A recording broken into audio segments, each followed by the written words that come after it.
疲劳板喝不醉，每天都在感受。根本拦不住啊，天赋加努力，踩着我的 groove。So as of today, nandito tayo sa fire road ng Pasbu.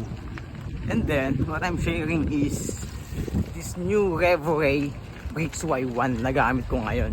So, ito yung Brakes Y1 polarized with X patina lens, which is photochromic lenses. Ayan.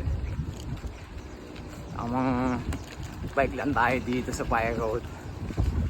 And then, napakita ko sa inyo yung kagandahan nitong Brakes Y1 with X patina lens, photochromic array. Wait lang, may dahon. Ayan, with X patina lenses. So ito yung photochromic lenses na gusto ko, and then this is my first time na makasuot ng photochromic lenses by Revoray. So sa mga naghahanap, nagtatanong dyan, aray ko, medyo rough road tong dinadaanan natin. Ayan, may link description ako dyan kung gusto nyo ng black. Pero kung gusto nyo ng white, ilalagay ko yung full description para dun sa naghahanap ng white and other variant. Yung nasa Shopee ko kasi is black lang yun. So dun sa naghahanap ng white katulad nito, yung link description nandun sa isang link.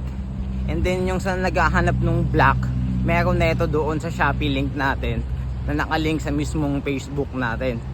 Tapos yun nga, and again, and pag naghahanap ka ng white and then the other color and the variant nandun sa isang link. So post ko na lang din yung link sa gamit nating Revoray. So shout out to Revoray. Ito, umaahon tayo konti with a X patina lens na naka photochromic.